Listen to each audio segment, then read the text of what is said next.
tifu by spending 6 years in a dimly lit bedroom due to peak idiocy. Our bedroom ceiling fan came with one of those small halogen light bulbs. About 6 years ago, it burned out and became super weak, barely emitting any light. I bought a replacement bulb, but when I installed it, the light was still incredibly dim. I just assumed the whole lighting unit was faulty. The fan itself, however, was fantastic. Seriously, the best fan I've ever owned, moved air like crazy and was whisper quiet. It was also a housewarming gift and apparently cost a small fortune, so replacing the entire unit just for the light felt excessive, even though our bedroom doesn't get much natural light and is generally quite dark. So, for the next 6 years, my wife and I just dealt with it. We'd open the curtains during the day and rely on bedside lamps and the bathroom light at night. It was never as bright or convenient as an overhead light, so we kept flashlights handy for cleaning or when we needed to find something in the gloom. After 6 long years of living in semi-darkness, I finally decided enough was enough and I was going to replace the entire fan unit. But before I went through with it, I thought I'd try one last bulb. I figured, however unlikely, it was remotely possible that both replacement bulbs I tried were duds. So, there I am, on a ladder, installing yet another new bulb. I grab the remote for the fan. Yes, it has a remote. And as I'm about to turn the light on, it hits me. This thing is dimmable for 6 freaking years. We put up with terrible lighting, fumbling around in the dark, all because the light was just set to the lowest dim setting the entire time. I'm not a smart man.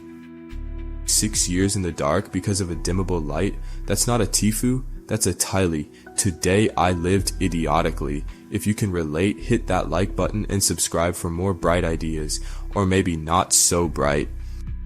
Tifu by being exposed as a creep, and trust me, I earned this. This is the now ex-wife of the guy who posted earlier. Apparently, it didn't occur to him, or maybe he's just too oblivious to remember that we share absolutely everything, including the same Reddit app on our phones. Imagine my surprise when I opened Reddit and found his throwaway account as the default login. I've removed the specific details of his original story to protect my family's privacy and have changed the password for this account, though it might be too late as who knows where his original post has already spread online. I scrolled through the comments on his post and was honestly disgusted by the number of responses suggesting he should have sexually harassed both of us last night. My sister did mention he tried something inappropriate in the middle of the night, so this guy is clearly living in a completely delusional world. I'm posting this just to reassure everyone who thought he might get away with his actions. People like him absolutely do not. I came home with my sister yesterday to pack my belongings. I saw his update saying I seemed fine, but I was just holding it together until the morning. The reason we slept in the living room was definitely not for some fun camping or a picnic, as he put it. It was because I didn't want him to see my packed bags in the bedroom corner when he unexpectedly came home early. This morning, before he even woke up, we grabbed the rest of my things and left. First thing I did was go to the bank and freeze our joint account before he could start making irresponsible withdrawals. I am done with him. I'm lawyering up, giving away all the Reddit gold I received to the comments that were actually supportive and reasonable, and starting the divorce process immediately. Oh, and if you happen to be reading this, just know that I've deleted that tracking app you installed. My lawyer will be in touch to arrange the unfreezing of your share of the account and to ensure you remove any other tracking apps you might have secretly put on my devices. Tifu when Jimmy Kimmel revealed my Reddit history on live television. This actually happened to me yesterday and I'm still trying to wrap my head around it. It all began when I posted a side-by-side picture of a dog that bore an uncanny resemblance to the actor William H. Macy. I thought it was hilarious, but I honestly never expected it to get much traction. To my absolute shock, it somehow made it to the front page and racked up way more upvotes than I could have ever imagined. Just that alone was surreal because I'd never had a post reach the front page before. The next morning I woke up to my phone buzzing non-stop. My Reddit inbox was flooded with YouTube links. Curious, I started clicking on them and discovered my post was featured on the latest episode of Jimmy Kimmel Live with Reddit co-founder Alexis Ohanian as a guest. I was completely stunned. They were discussing Reddit trends and Jimmy ended up pulling up my profile and browsing through my history. Now I don't usually post anything too wild, but I had commented on a NSFW Tifu thread a few days prior. I think from the quick glance he took, Jimmy mistakenly thought that NSFW post was actually something I had submitted myself. And to top it off, they even showed my username on screen. He made a comment that implied my history was full of filthy stuff, which was pretty embarrassing, and now I'm getting a flood of really strange messages. I'm not sure if this exactly qualifies as a full-blown tifu, but on one hand it definitely felt like one when he jokingly exposed my history like that. On the other hand, it's also a pretty wild and funny story to tell. Either way, I can't say I regret it. Jimmy Kimmel just casually nuked your Reddit privacy, front page fame and public shaming in one go. Legendary TIFU. Tifu, anti-vax joke fail at the pediatrician. This happened a few months ago, and I still cringe when I think about it. My son is autistic, level 1, previously Asperger's, and sees a psychiatrist, psychologist, and other doctors. Last summer we switched to a new primary care physician to better coordinate his care. I took him for a routine checkup and spent almost an hour with her, discussing his medical history, medications, and everything. Towards the end of the appointment she said, "Well, he can get the Gardasil vaccine today," and I, in what I thought was a clearly sarcastic moment, replied, "Oh no, he can't have that. I don't want him to get autism."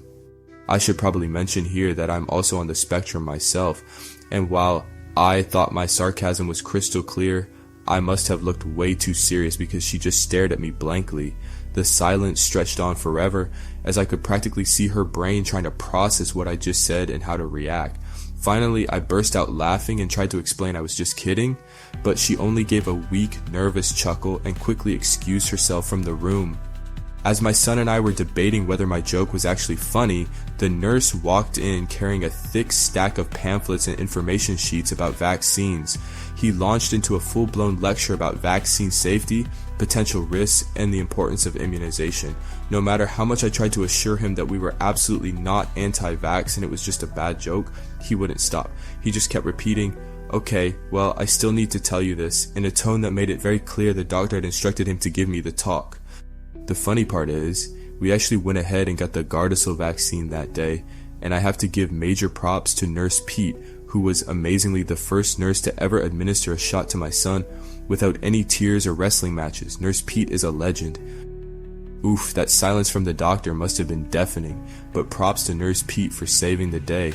Was the joke too far or just a misunderstanding? Let me know what you think in the comments. Tifu by pretending to be deaf for 3 months and now it's a dating problem.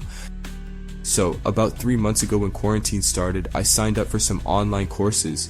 These weren't for my regular school, and I didn't know anyone in the class. There were maybe 10 other students and the teacher was actually pretty good. The first couple of days went fine, but on the third day, I screwed up big time. We were in the middle of a physics class, which had already been going for an hour, and I'd completely lost focus halfway through.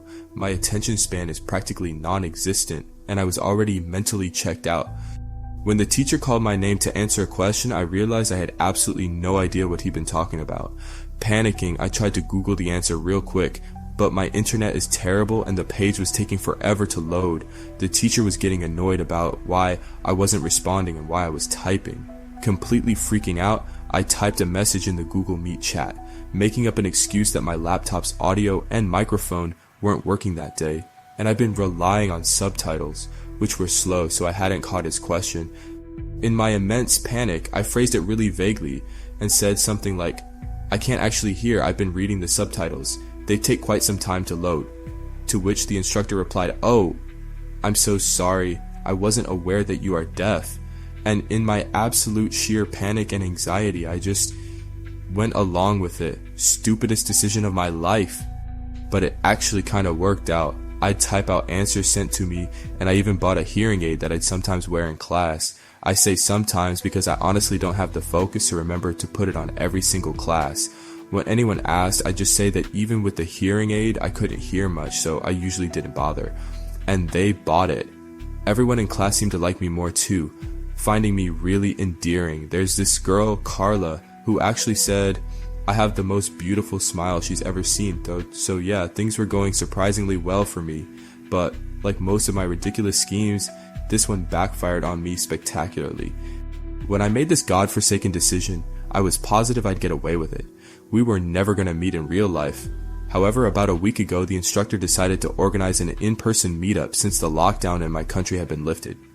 I spent the entire night before watching videos of deaf people and trying to figure out how to behave. I even considered pretending to be completely mute so I wouldn't have to try and mimic deaf speech, which seemed way too hard. So anyway, we meet up and everything goes relatively smoothly. No one uncovers my secret or anything. I spend the whole meetup with Carla, who is even more stunning in person than on video. She's smart, funny, kind, everything I could ever want. We're passing notes back and forth on napkins and it's honestly the cutest thing ever. I've never been this attracted to anyone in my entire life. But then towards the end of the meetup, Carla hands me a napkin with one little heart-stopping sentence on it.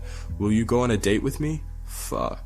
Panicking internally, I told her I needed some time to think about it, and thankfully she was cool with that. I'm supposed to meet up with her tomorrow. I absolutely cannot pretend to be deaf and mute while actually dating her. It's just impossible. But if I confess the truth, I risk losing her completely, and I really don't want to do that either. There's also the nuclear option where I just come completely clean and tell her it was all a ridiculous act. Best case scenario is extreme embarrassment plus amazing girlfriend, and worst case scenario is she thinks I'm a complete idiot and I lose her anyway. She just texted me to confirm what time to pick her up. The date is actually tonight, not tomorrow, so I have way less time to make this decision than I originally thought. I'm basically a walking disaster. Anyway, I'll post an update in about 6 to 7 hours, which is when I'll be meeting her. Update. Okay, this is the update you've all been waiting for. I just got back from the date with Carla. So basically, I prepared really hard for this. Googled what the appropriate flowers are for apologizing for massive lies, and got her white orchids. I then put on my best clothes and headed out, praying for a miracle. She arrived at the date with a cute little notepad and 2 pencils for us to write notes in, which honestly melted my heart instantly. But I was so anxious and nervous that at first I couldn't bring myself to tell her the truth. But as we sat waiting for our order to arrive, the guilt just kinda snapped inside me, and I scribbled down in the notebook, "Hey, there's no easy way to break this to you, but I'm not actually deaf, or mute." To which she replied without missing a beat, "I know you're not deaf, but you are pretty dumb." At which point I think I actually said, "What the fuck?" out loud, forgetting myself completely. She then laughed and explained that she thought I was cute and had Googled me a while ago, finding my Instagram, which has highlighted stories from concerts where I'm clearly singing and dancing and vibing to the music. So she actually asked me out partly to figure out how long I keep up the ridiculous act. Turns out she was playing me the whole time. I was feeling pretty bummed that her initial interest was partially based on that, but nevertheless I apologized profusely and showed her my Reddit post to explain myself fully. Best move ever. Seriously, thank you so much to everyone in the comments who suggested this. She found the post hilarious and adorable. I told her I completely understand if she wanted to end the date right then and there, but she didn't. We actually had an amazing time, and while we're not officially dating yet, we did set a second date for next Wednesday. She also told me that while she understands why I did what I did, and that social anxiety is genuinely tough, she also believes that the whole hearing aid thing was a little insensitive. She explained to me why that was so inappropriate, and I'd like to apologize to anyone I might have offended here. It really wasn't my intention. Also, for our second date, we're planning to volunteer at a center for deaf children, so I can hopefully redeem myself a little bit. Thank you, Reddit. You might have just gotten me a girlfriend. Pretending to be deaf for 3 months, that's dedication to a TIFU, but Carla outplayed him at his own game. If you enjoyed this plot twist as much as we did, hit that subscribe button for more unbelievable stories. What's your wildest tifu moment? Share in the comments and have a great rest of your day.